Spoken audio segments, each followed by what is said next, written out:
All right, it is fight night. Jermell Charlo and Jeison Rosario, Jermell Charlo and Sergey Derevyanchenko. About to be a great fight. Looking forward to the pay-per-view. Jeison Rosario, though, says that Jermell Charlo will not go 12 rounds because Lions ain't made of steel. Let's talk about that fight and the rest of the card. Man, I'm so amped about this fight. Y'all got to make sure you buy this pay-per-view fight or make sure you watch it. Let's talk about that in this video.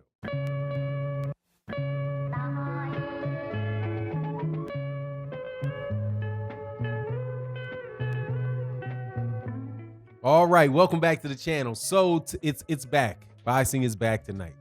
Boxing is back tonight.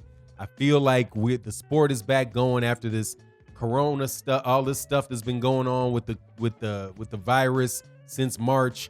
You know, there not being any real big fights. The fights that we have had made on ESPN have been, and ESPN and DAZN have been kind of low budget stuff going on.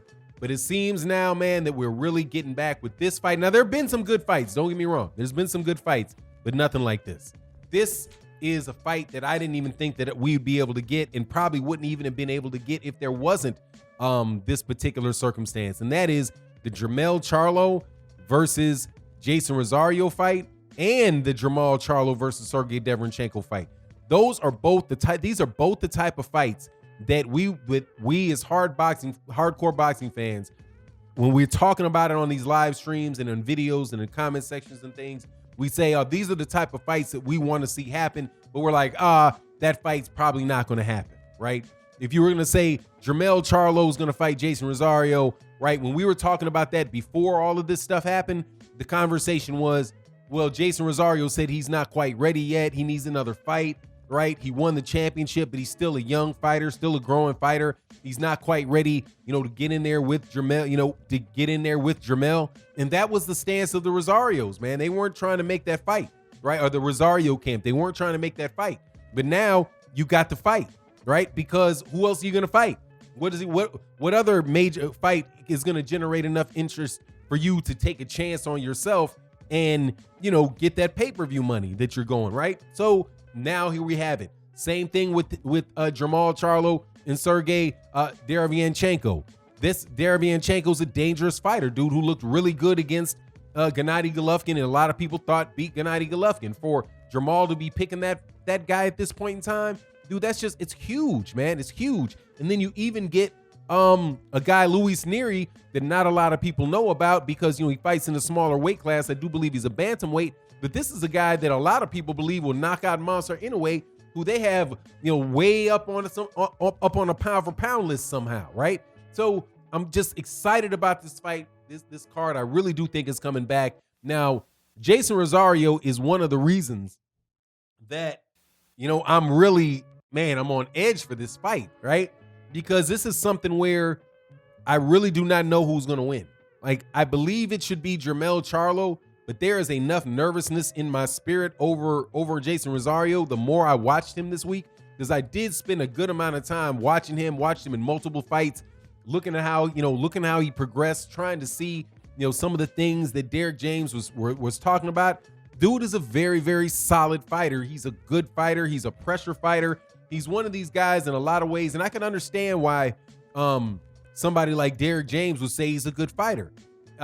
It seems as if Derek James likes that style, which is one where you are constantly putting pressure on somebody. You're not giving them a lot of times to think.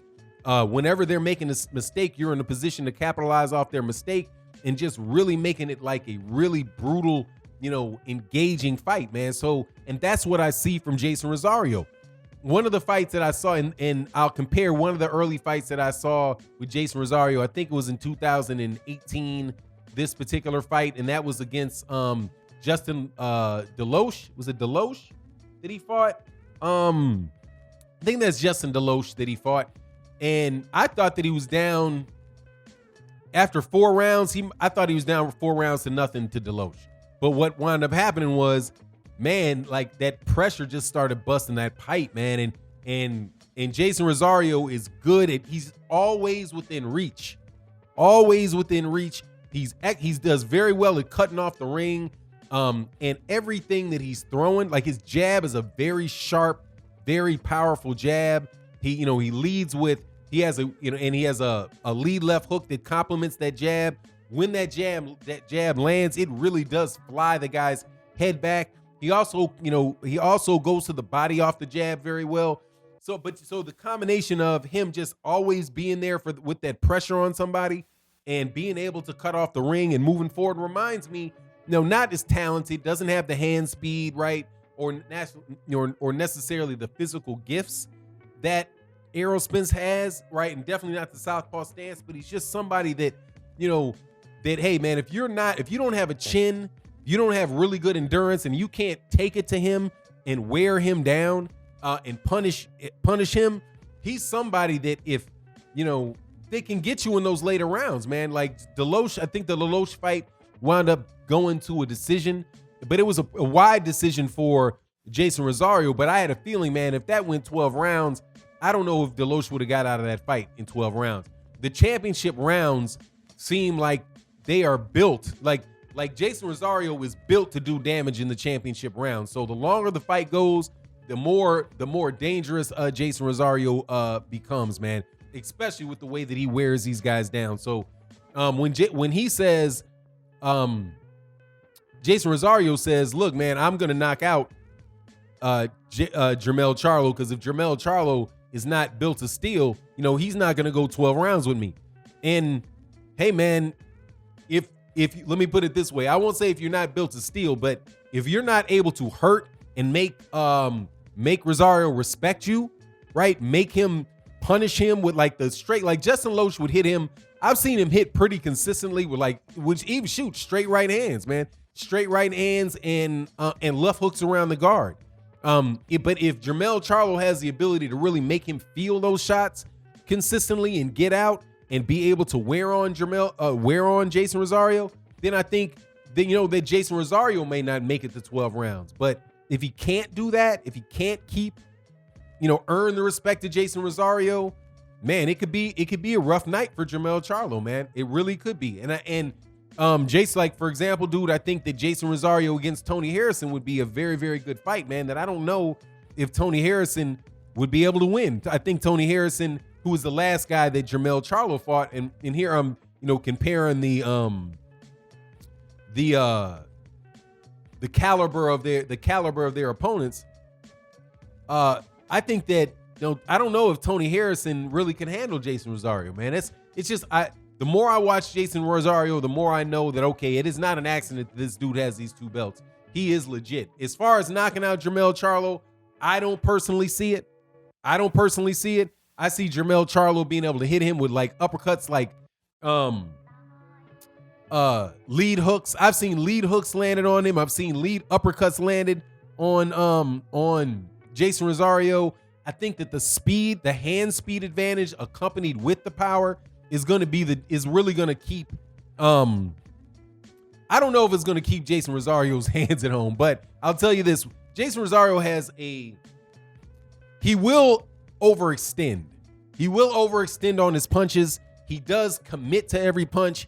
Every punch is pretty much the same speed. So if somebody can time that or get used to it, I think that they should be able to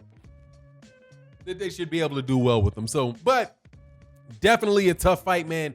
Definitely worth the portion of the pay-per-view. Now, if what I think happens in this fight does happen, which is Jermell Charlo wins, and I think Jermell Charlo, man, I don't know, it's a unanimous decision or a knockout. Jermell could get him out of there for sure. Either he could get him in the middle rounds, he might go the distance. I really can't call it on this one, man. I really can't call it. But I do believe that Jermell Charlo is going to pull out the win and win this fight. And immediately after that fight, dude, we're going to start talking about these pound for pound conversations, okay? Because it would be a shame if Jermell Charlo took on this level of competition, this tough type of competition in an unfamiliar circumstance, right? Like with no crowd and all that, to be able to beat Jeison Rosario, who just got done beating J-Rock, who's an excellent fighter, who also deserved a lot more credit than he gets. If they don't give Jermell Charlo that type of credit, man, it would just be an absolute shame, man. Because you've got Jermell Charlo fighting guys like, I think, what did he fight? Coda. I think Coda is the guy that he knocked out, man. Might have been the only easy mark that he had. Because he had two Harrison fights, a Lubin fight, and a Jeison Rosario fight. If he's able to get through that, man, you got to give this dude the pound for pound credit he deserves, man. But I don't expect the mainstream media to do it, but we're definitely going to do it over here. Anyway, thank you guys so much for supporting the channel. If you're not subscribed, make sure you subscribe, hit the bell icon, all that good stuff. Thank you so much to everybody that supports on Patreon and in the channel memberships, and in the live streams we do Monday through Friday with Banan Live and on Sunday mornings. And with that, we're out. Peace.